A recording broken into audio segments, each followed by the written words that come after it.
Hello friends, ఈరోజు ఒక మంచి రెసిపీతో మీ ముందుకు వచ్చేసాను.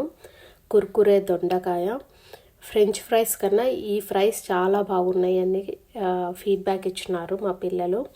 క్రిస్పీగా, స్పైసీగా, కొంచెం పుల్ల పుల్లగా చాలా బాగుంది. పప్పులోకి, సాంబార్లోకి, రసంలోకి, సైడ్ డిష్గా కూడా చాలా బాగుంటుంది. తప్పకుండా ట్రై చేయండి, మీకు కూడా ఖచ్చితంగా నచ్చుతుంది. చేసుకోవడం కూడా ఈజీ. ఇప్పుడు రెసిపీ ఎలా చేయాలో చూద్దాం. నేను 1 LB దొండకాయలు తీసుకున్నాను. వీటిని బాగా కడిగేసి కొంచెం క్లాత్ పైన తేమ లేకుండా ఆరబెట్టుకోవాలన్నమాట. తేమ లేకుండా ఉంటే బాగుంటుంది.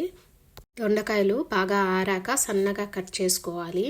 చేసుకోవడం ఈజీనే కానీ ప్రాసెస్, బట్ కట్ చేసుకోవడం మాత్రం కొంచెం కష్టము. సన్నగా కట్ చేసుకోవాలి కాబట్టి కట్ చేసుకోవడం కొంచెం టైం పడుతుంది. నేను ఇక్కడ చూపిస్తున్నట్టు ఇట్లా సన్నగా కట్ చేసుకోండి. ఫస్ట్ మధ్యలో కట్ చేసుకొని ఆ తర్వాత నేను 4 పీసెస్ చేశాను అనమాట.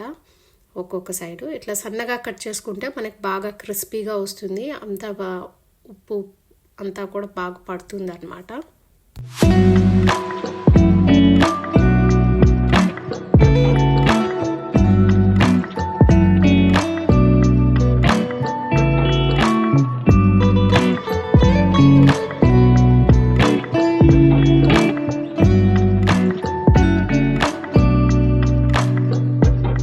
దొండకాయని మ్యారినేట్ చేసుకోవాలి. ఒక బౌల్ తీసుకోండి. ఆ బౌల్లో మనం ముందుగా కట్ చేసుకున్న దొండకాయలను వేసుకుందాము. ఇట్లా సన్నగా కట్ చేసి పెట్టుకోవాలి. ఈ దొండకాయలను ఇప్పుడు బౌల్లో వేసుకుందాం. ఫస్ట్ దీనికి ఇప్పుడు ఒక 1/2 స్పూన్ జింజర్ గార్లిక్ పేస్ట్, కొంచెం గరం మసాలా వేసుకోవాలి. అండ్ ఆ తర్వాత కొంచెం పులుపు కోసము కొద్దిగా ఆమ్చూర్ పౌడర్ వేస్తున్నాను. బాగుంటుంది పుల్ల పుల్లగా. అండ్ మళ్ళీ కొంచెము చిల్లీ పౌడర్ వేసుకోవాలి. నేనైతే 1 స్పూన్ వేసినారు, మీరు కారం చూసి వేసుకోండి. కొంచెం సాల్ట్, ఉప్పు రుచికి సరిపోయేటట్లు వేసుకోవాలి. ఉప్పు ఫస్ట్ ఇవన్నీ బాగా కలిపేసుకోవాలన్నమాట.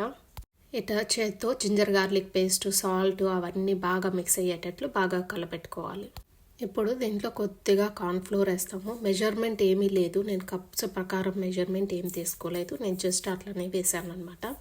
సో కొంచెం కార్న్ఫ్లోర్ అట్లనే ఫ్లోర్ ఇట్లా కొంచెం కొంచెం చల్లుకుంటూ ఇట్లా బాగా మిక్స్ చేసుకోవాలన్నమాట. సో దట్ అన్నిటికీ దొండకాయకి మొత్తానికి బాగా కార్న్ఫ్లోర్ పట్టేటట్లు ఇట్లా చల్లుకోవాలి. కార్న్ఫ్లోర్ వేసిన తర్వాత ఇప్పుడు కొంచెం రైస్ ఫ్లోర్ తీసుకున్నాను. రైస్ ఫ్లోర్ కూడా అట్లనే కొంచెం తీసుకొని చల్లుకోవాలి మొత్తం దానిపైన. వాటర్ ఏమి వేయట్లేదు, అట్లనే ఆల్రెడీ దొండకాయలో వెట్టు ఉంటాయి, దాంట్లో కొంచెం వాటర్ ఉంటుంది కాబట్టి ఓన్లీ ఇవన్నీ అట్లనే పొడి చల్లుతున్నాను అనమాట.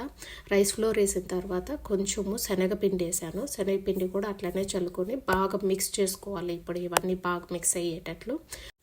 దీనికి ఇప్పుడు ఒక 2 స్పూన్స్ ఆయిల్ వేసి మిక్స్ చేసుకోవాలి. బట్ ఆయిల్ వేసే ముందర మీరు ఉప్పు, కారము అంతా సరిపోయిందేమో చూసుకోండి. ఒకవేళ సరిపోకపోతే సరిపడా వేసుకొని కొంచెం ఆయిల్ వేసుకొని అన్నీ ఇట్లా బాగా మిక్స్ చేసుకోండి. ఇప్పుడు మనం వేసిన ఇంగ్రీడియంట్స్ అన్నీ బాగా దొండకాయకి పట్టేలాగా ఇట్లా మిక్స్ చేసుకోవాలన్నమాట.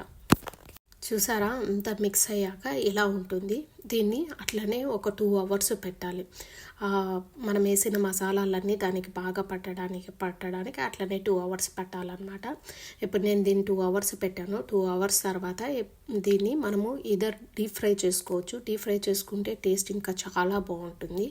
కానీ నేను ఈరోజు ఎయిర్ ఫ్రైయర్లో వేసి ఎయిర్ ఫ్రై చేస్తాను అనమాట. ఎయిర్ ఫ్రైయర్లో ఇట్లా స్ప్రెడ్ చేసుకోవాలి.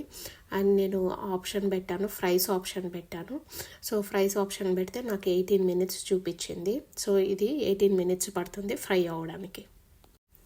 మధ్యలో 1-2 సార్లు ఎయిర్ ఫ్రైయర్ ఓపెన్ చేసి ఇట్లా ఫోర్క్తో అంతా మిక్స్ చేసుకోండి. సో దట్ కింద ఉన్నవన్నీ కూడా బాగా దొండకాయ బాగా ఫ్రై అవుతుంది, అటు సైడ్ ఉన్నవి కూడా. చూసారా, దొండకాయ బాగా ఆల్మోస్ట్ ఫ్రై అయిపోయినట్టుంది. ఇంకా కొంచెం ఎక్కువసేపు పెట్టినామంటే బాగుండదు, సన్నగా ఉన్నవన్నీ మాడిపోతాయి. సో దీన్ని డిష్ అవుట్ చేసేసుకుందాం.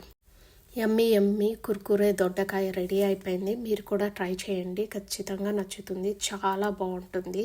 వీడియో కనుక మీకు నచ్చినట్లయితే లైక్ చేయండి, షేర్ చేయండి, సబ్స్క్రైబ్ చేసుకోవడం మాత్రం మర్చిపోవద్దు.